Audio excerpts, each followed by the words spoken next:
kana to kile ka bɔ ka bi ni ma soli kɛ siɲɛ 10 ɲɔgɔn na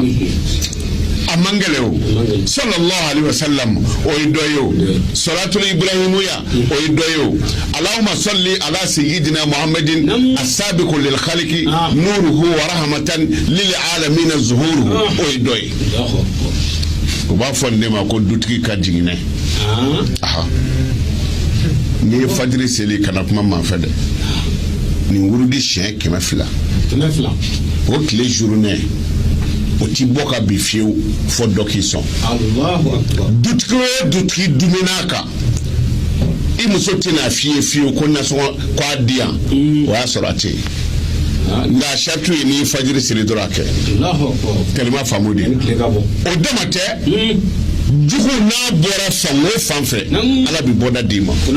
sɔli yɛrɛ bɛ kɛ sababu ye dɛ e bi hami min na dɛ ko sɔli bɛ sin ka e wasa Allahu Akbar ne bi hami dengo la sɔli de b'i wasa la ne bi hami cɛko la sɔli ka kira Muhamadu kan